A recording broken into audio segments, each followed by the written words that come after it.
મંદિરમાં જઈએ અથવા તો ઘરના મંદિર હોય એની અંદર મૂર્તિમાં કેવી રીતે દર્શન કરવા, મૂર્તિના દર્શન કરવા માટે બી એની યોગ્ય પ્રથા હશે. આઈ મીન એનાથી આપણને કંઈક જ્ઞાનમાં સુધારો થાય, કંઈક સમજાવો ને. સૌથી પહેલામાં પહેલું મૂર્તિના દર્શન કરવા એ દિલીપભાઈનો વ્યવહાર છે. બરાબર. એટલે પહેલા હું શુદ્ધાત્મા છું અને આ દિલીપભાઈની ફાઇલ છે. શું છે? દિલીપભાઈ ફાઇલ. દિલીપભાઈની ફાઇલ છે કે ભાઈ એમને આ દર્શન કરવા જ છે. તો એ અહીંયા છૂટાપણું રાખી અને દિલીપભાઈ કેવી રીતે દર્શન કરે છે એ તમારે ખાલી જાણવાનું છે, બસ. બરાબર. પણ જે મૂર્તિમાં મૂળ સ્વરૂપે છે એમને કેવી રીતે જોવા, કેવી રીતે દર્શન કરવા, એ દિલીપભાઈ જોશે ને. દિલીપભાઈને જે સમજ છે, દિલીપભાઈની જે સમજ છે એ સમજ પ્રમાણે દર્શન કરશે. સમજ પડી? ખરેખર મહાત્માઓએ જીવ માત્રની અંદર શુદ્ધાત્માના દર્શન કરવાના છે. બરાબર છે. એ જ રીતે એ રીતે તમે જો મૂર્તિના દર્શન કરતી વખતે હું શુદ્ધાત્મા છું તમે ભૂલી જાઓ, એટલે ભૂલી જાઓ એટલે શું, લક્ષ ના રાખો તો દિલીપભાઈની અંદર જડતા ઉત્પન્ન થશે. પણ દર્શન કરવા તો દિલીપભાઈ ગયા છે ને. હા, ભલે દિલીપભાઈ ગયા તો દિલીપભાઈને દર્શન કરવા દો ને. તમે શુદ્ધાત્મા તરીકે રહો. તમારે કહેવાય કે દિલીપભાઈ જરા વિનયમાં રહી અને સરખી રીતે દર્શન કરો, કહીએ એ કહેવાય. બસ ટૂંકમાં છૂટા રહીને દિલીપભાઈનો વ્યવહાર થવા દેવાનો. હું એ જ કહેવા માંગુ છું કે મૂર્તિમાં અમૂર્તના દર્શન કરવા છે. જેમ આપણે સિમંદર સ્વામી પરમાત્મા દર્શન કરીએ છીએ તો આપણી અંદર એક સમજમાં હોવું જોઈએ કે કેવળ જ્ઞાન, જે પરમાત્માને કેવળ જ્ઞાન છે તો એ કેવળ જ્ઞાન ની જે ભૂમિકા છે એને દિલીપભાઈએ દર્શન કરવાના છે. એટલે દાદા ભગવાન અમને પણ જ્યારે મહેસાણા સિમંદર સ્વામીના દેરાસરમાં જવાનું થતું ત્યારે શું કહેતા, આંખો બંધ કરીને ભગવાનના દર્શન કરો એમ. એટલે જો એક તો આંખો બંધ થઈને એટલે ડાફોડિયા મારવાનું બંધ થઈ જશે. નહીં તો કોણ આવ્યું ને કોણ નથી આવ્યું ને પેલા કેવી રીતે કરે છે ને આ શું કરે છે એમ જ જશે. એકવાર આંખો બંધ થયું એટલે બહારનું બંધ થયું. હવે સિમંદર સ્વામી જ તમારે એકલા અંદર હશે, બસ. એટલે કેવળ જ્ઞાન ભૂમિકાને આપણે નમસ્કાર કરીએ છીએ. એટલે ટૂંકમાં આ જે સેપરેશન રહેલું છે એ પ્રત્યેક વ્યવહારમાં એ વ્યવહાર દ્રષ્ટિ અને નિશ્ચય દ્રષ્ટિ એ સેપરેશન રહ્યા કરે. પછી દિલીપભાઈનો જે વ્યવહાર છે એ શુદ્ધાત્માના ચોપડે જમા થાય છે. હવે એ જે હું શુદ્ધાત્મા છું કહીને આપણે દર્શન કરવા ગયા, નજીક રાખો, તો એ દર્શન કરતી વખતે શુદ્ધાત્માના દર્શન કરે છે કે વ્યવહારિક? દિલીપભાઈ પ્રતિમાના દર્શન કરે છે. દિલીપભાઈ કરે એટલે તમે દિલીપભાઈને પણ જુઓ છો અને દિલીપભાઈ ભગવાનના દર્શન કેવી રીતે કરે છે એમને એ પણ જુઓ છો. એમ કે ભાઈ દંડવત નમસ્કાર કરીને કરે છે કે ઊભા ઊભા કરે છે, કઈ રીતે કરે છે એ જોવાનું. એમ જય સચ્ચિદાનંદ. અને ખાસ તો જે દર્શન કરવા આયા છે મંદિરની અંદર, જે દર્શન કરવા આયા છે બધા એના શુદ્ધાત્માના દર્શન કરશો. એ ત્યાં દાદા ભગવાનની આજ્ઞા છે, એ આજ્ઞા છે. બહુ સરસ વાત. પણ આપણે એવું નહીં કે મંદિરમાં નહીં જવું, સહેજા સહેજ, પણ આ ખોટ નહીં ખાવી. તમે જો જાગૃતિપૂર્વક દર્શન નહીં કરો તો જડતા વધશે, કારણ કે મૂર્તિની અંદર આત્મા નથી. મૂર્તિની અંદર ચેતન શક્તિ નથી, એ તો આરસના પથ્થરની છે. અને મૂર્તિ બનાવી કોણે? મૂર્તિ કોણે બનાવી? મનુષ્ય માણસે બનાવી. તો આપણે કોઈ વસ્તુ બનાવી હોય એ આપણાથી મોટી હોય નહીં. ખ્યાલ આવ્યો? તો એમાં બેસેલા એટલે એમાં પ્રગટ થયેલા શુદ્ધાત્માને નમસ્કાર કરું છું. હા, ને તમારે પોતે શુદ્ધાત્મા, તમે પોતે શુદ્ધાત્મા તરીકે આ દિલીપભાઈનો વ્યવહાર છે. બરાબર. ખ્યાલ આવ્યો? પણ મૂર્તિમાં ધારો કે આપણે સિમંદર સ્વામીના દર્શન કર્યા તો કે એમની અંદર પ્રગટ થયેલા શુદ્ધાત્માને દિલીપભાઈ નમસ્કાર કરે છે, એવી રીતે બોલાય કે? દિલીપભાઈ નમસ્કાર કરે છે. હા. અને બધે પ્રત્યક્ષ દાદા ભગવાનની સાક્ષી નમસ્કાર કરવાના ના હોય. આ પણ એક સમજવા જેવી વાત નીકળી છે. એટલે હું કહું છું, નમસ્કાર વિધિમાં ફક્ત 4 જ જગ્યાએ નમસ્કાર છે પ્રત્યક્ષ દાદા ભગવાનની સાક્ષીએ. સિમંદર સ્વામી પરમાત્માને, ઓમ પરમેષ્ઠી ભગવંતોને, પંચ પરમેષ્ઠી ભગવંતોને અને વિહરમાન તીર્થંકર ભગવંતોને. સમજ પડી ને? બરાબર. એ અમદાવાદમાં ને અમદાવાદમાં ફોન કરવાનો હોય તો એરિયા કોડ લગાવવાની જરૂર નથી. એમનામ જ પહોંચે તમારે, કારણ કે તમે પોતે સંકિતધારી મહાત્મા છો. સંકિતધારી મહાત્મા છો. એટલે જ્યાં પ્રત્યક્ષ દાદા ભગવાનની સાક્ષી છે ત્યાં જ નમસ્કાર કરવાના. એમ કાંતિ આનંદજી, ટૂંકમાં હાજી તમે તમારું કરો. કઈ ટૂંકમાં મહાત્માઓએ શુદ્ધાત્માના લક્ષ્ય સહિત મંદિરોમાં દર્શન કરવાના છે. નહીં તો મૂર્તિ એ જડ છે, અને તમે ખાલી મૂર્તિના જ દર્શન કરશો તો તમારી જડતા વધશે. અને જડતા વધે તો આ જ્ઞાન પણ એને સમજવામાં બાધક બને છે. જરૂર નથી એવું ના કહેવાય. પાછું કોઈ એમ માની લે કે હવે આપણે તો જીવ માત્રની અંદર શુદ્ધાત્માના દર્શન કરવાના છે એટલે આપણે મંદિરમાં જવાની જરૂર નહીં, એવું નહીં રાખવાનું. એ દિલીપભાઈનો વ્યવહાર છે.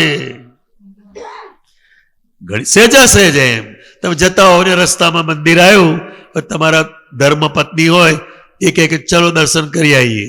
હવે આ જે બન્યું ને, તમને નથી ઈચ્છા જરાય જવાની. ઘણાની પ્રકૃતિ એવી હોય, મંદિરમાં એને જવાનું હોય ને, એનું તમે જીવન જુઓ તો કોઈને દુઃખ ના થાય એવી રીતે એનું જીવન હોય. બીજાને મદદ કરવી એવું જીવન હોય. એટલે આ બહુ ધ્યાન રાખવાનું.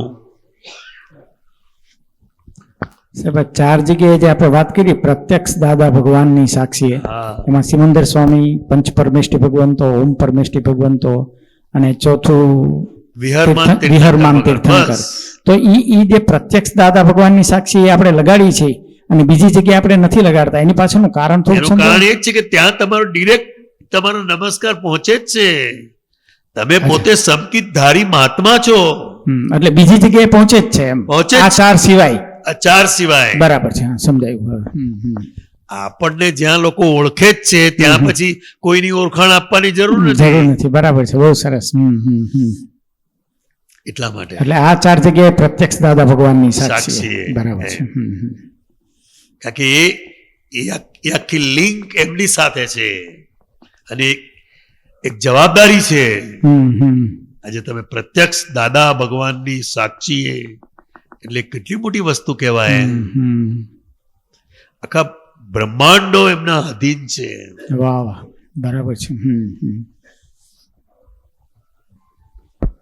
અને એ જ એમનું સ્વરૂપ છે પાછું પ્રત્યક્ષ દાદા ભગવાન જે છે એ જ સ્વરૂપ આ ચાર લોકોનું છે એવું હા, કહી એ શકાય જ ને? છે, બરાબર એ છે. જ છે.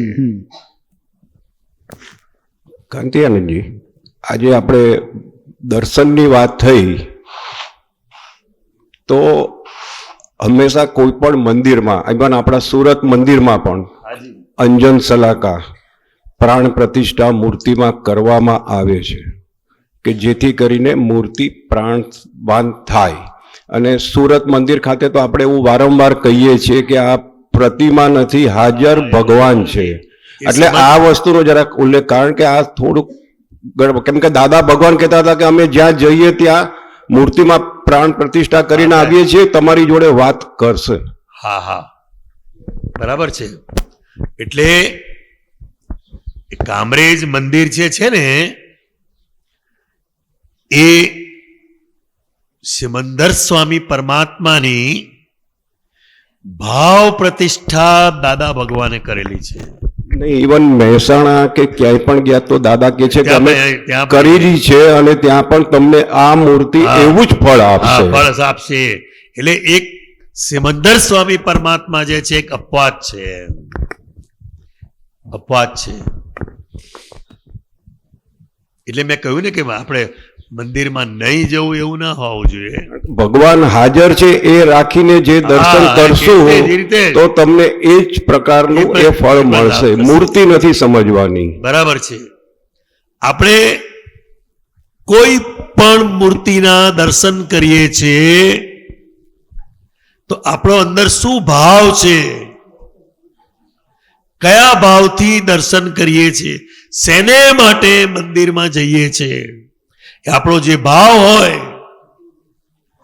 એ ભાવથી તમે દર્શન કરશો તો એ ભાવનું ફળ આપણને મળે છે. મૂર્તિ કશું આપતી કે લેતી નથી, એ તો વિતરાગ છે. એટલે મારા પોતાના અનુભવ પરથી હું કહું તો કે સિમંદર સ્વામી પરમાત્માને અત્યંત ભક્તિપૂર્વક નમસ્કાર કરવાથી જ્ઞાનની જાગૃતિ જબરજસ્ત ઉત્પન્ન થાય છે. કારણ કે કેવળ જ્ઞાન એટલે 360 ડિગ્રીની જાગૃતિ. ત્યાં જાગૃતિ શબ્દ પણ ના વપરાય. કેવળ જ્ઞાન એટલે જાગૃતિનો એન્ડ આવી ગયો, અલ્ટિમેટ જાગૃતિ. એ એટલે બહુ જ લાભદાયક કરે. પછી મહાવીર ભગવાનના દર્શન કરીએ તારે પણ આ વિનય હોવો જોઈએ, કારણ કે આ મહાવીર ભગવાનનું શાસન ચાલે છે. શું છે? મહાવીર ભગવાનનું શાસન ચાલે છે. તો મહાવીર ભગવાનના વિતરાગ શાસન દેવી દેવતાઓને પણ નમસ્કાર કરી ના આપણા ભાવમાં તો એક જ વસ્તુ હોવી જોઈએ કે આ વિતરાગોનું વિજ્ઞાન મને જેમ છે તેમ સમજાય એવી શક્તિ આપો, શક્તિ આપો, શક્તિ આપો. અને જાણે અણજાણે કોઈની વિરાધના થઈ હોય તો એ માફી માંગવાની. આપણે આટલું જ કામ છે. મહાત્માઓએ કોઈ પણ મંદિરમાં જઈએ તો એ ભગવાનની અથવા એ માતાજીની આપણે જાણે અણજાણે વિરાધના થઈ હોય, અસાધના થઈ હોય તો એની માફી માંગી લેવાની. બસ આટલું જ કરવાનું છે. સાહેબ, આપે જે હમણાં વાત કરી કે મારો અનુભવ છે એમ કરીને જે આપે વાત કરી કે હાજી. સિમંદર સ્વામીને દર્શન કરું છું ત્યારે, તો એ જે પ્રત્યક્ષ દાદા ભગવાનની સાક્ષી એ સિમંદર સ્વામીને દર્શન કરીએ છીએ, આપણે 40 વખત નમસ્કાર કરીએ છીએ, તો ત્યારે એ ભાવથી કરવાથી આપણને આ વિતરાગ વિજ્ઞાન સમજવામાં પણ બહુ મદદ કરે છે એવું કહી શકાય ને સાહેબ? હા, કહેવાય ને, બહુ જ મદદ કરે. એટલે તમને માર્ગ હા. આપ્યો. આપે જે કીધું ને મારો અનુભવ છે આ, એટલે હા, બહુ બહુ અનુભવ સરસ છે. વાત છે આ. અને આપતા પુત્રોને તો એમણે આજ્ઞા કરેલી છે હમ. કે સિમંદર સ્વામી પરમાત્માને 5 વખત દંડવત નમસ્કાર કરવાના. વાહ, અદ્ભુત અદ્ભુત, બહુ સરસ, બહુ સરસ. દંડવત નમસ્કાર કરવાના. આ પણ એક વિનય છે. અને તમે જોજો કુદરતી રીતે એ સિમંદર સ્વામીની પ્રતિમા આગળ આપણું એક અંતસ્કરણ એક જુદા જ ભાવ સાથે વાહ હશે. વાહ અદ્ભુત હા, દરેકને આનો- ખાલી આ અનુભવ થાય છે હા. થાય છે અનુભવ આ. કોઈ પણ દેરાસરમાં જઈએ કોઈ ને પણ દેરાસરમાં આપણે જઈએ. અંદર હશે સિમંદર સ્વામીની વાહ. પ્રતિમા છે એમ. હા, શોધતા હોય કે તો અહીંયા છે કે નહીં હા, શોધતા હોઈએ છીએ આપણે. બરાબર છે કારણ કે આપણને દાદા ભગવાને અરિહંત પરમાત્મા એટલે શું એમ વાહ વાહ વર્તમાન તીર્થંકર ભગવાન નું આપણને ભલે આપણે ગમે તે જ્ઞાતિના છે, હા આપણો જે સંઘ છે હમ. જય સચ્ચિદાનંદ સંઘ, એમાં બધા જ સ્તરના જુદી જુદી માન્યતા વાળા, જુદા જુદા ગુરુઓને માનનારા, ભગવાનને માનનારા એવા બધા માણસો છે. પણ છતાં એ લોકો જે સિમંદર સ્વામીની ભક્તિ કરે છે, વાહ વાહ ત્યારે આખું એમનો એવી કોઈ દ્રષ્ટિકોણ કરતું ફરી એવું જાય છે વાહ વાહ. મહેસાણા મંદિરના પૂજારીએ અમને વાત કરેલી વાહ વાહ બહુ સરસ કે દાદા ભગવાનના ભક્તો એની ભાષામાં બોલે, દાદા ભગવાનના ભક્તો આવીને જે અહીંયા સિમંદર સ્વામી પરમાત્માની ભક્તિ કરે છે, નમસ્કાર કરે છે, આરતી કરે છે, એ ભાવ જોઈને અમે પણ ધન્ય થઈ અદ્ભુત ગયા. અદ્ભુત અદ્ભુત બહુ સરસ બહુ સરસ આપણે એનો અનુભવ છે ને. હા અનુભવ છે સાહેબ હા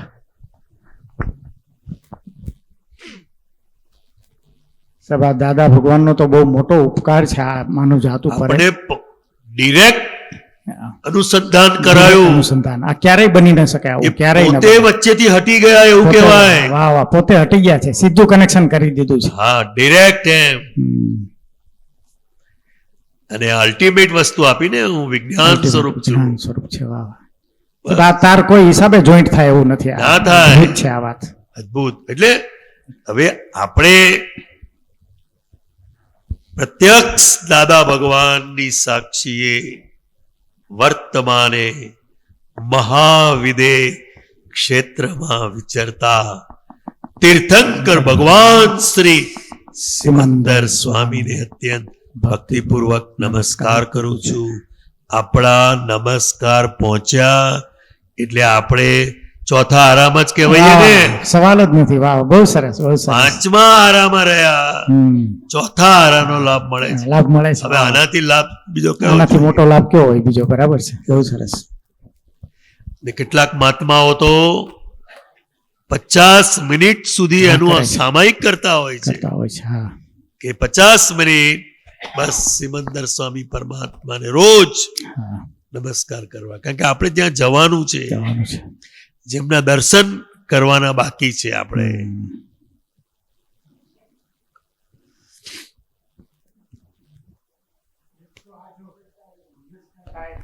હા, એ 40 વાર તમે નમસ્કાર કરો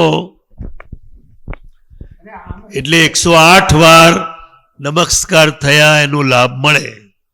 તમે 108 વાર કરો એ એક વસ્તુ જુદી છે.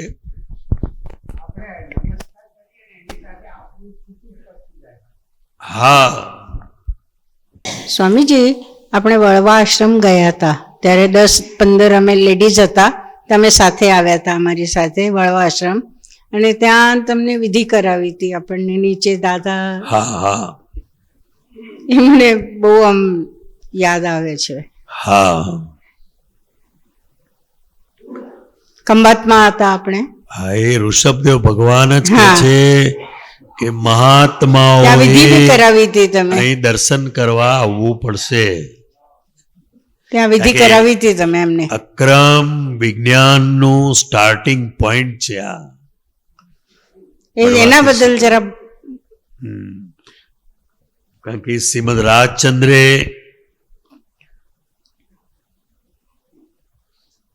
સૌથી પહેલા એમના ભક્તો સાથે ત્યાં આવવાનું થયેલું હમ ત્યારે એમણે કહેલું કે આ એ વખતે તો જંગલ ખેતર બધું, હમ તો કે આ સુવર્ણ ભૂમિ છે એવું શ્રીમદ રાજચંદ્રજીએ એમના ભક્તોને કહેલું. સુવર્ણ ભૂમિ છે.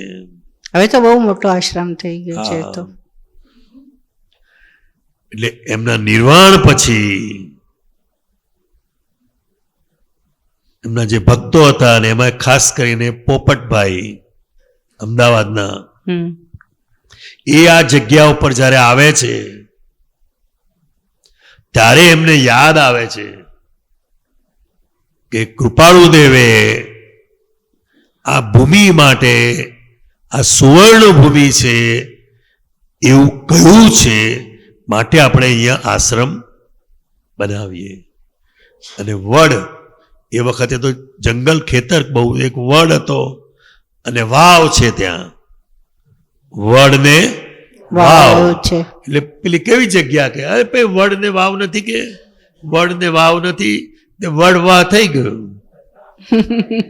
વડવા આશ્રમ, વડવા આશ્રમ બહુ મોટું છે.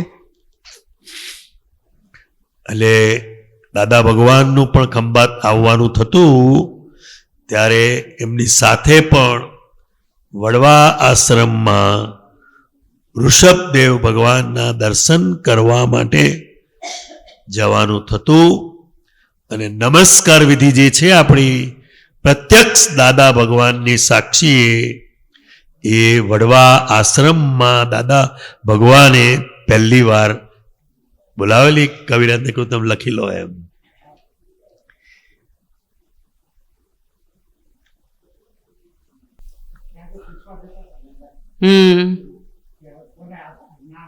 હા, એ જ કહું છું ને, એમને આજ્ઞા મળી પછી એમ.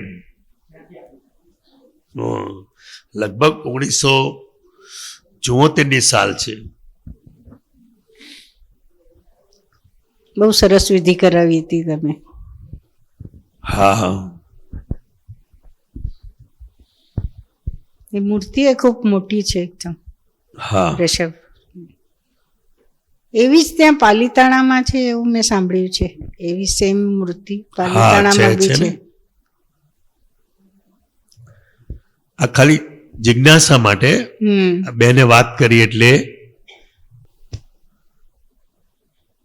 ખંભાતમાં બીજું મંદિર પણ છે. પાલીતાણામાં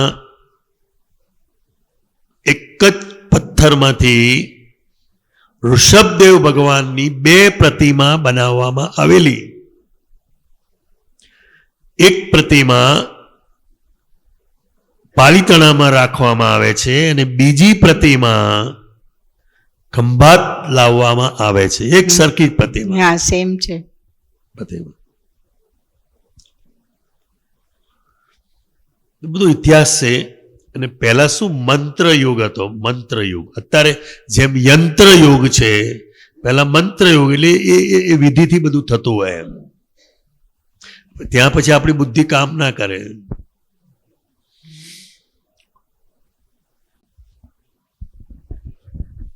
જય સચ્ચિદાનંદ. જય સચ્ચિદાનંદ.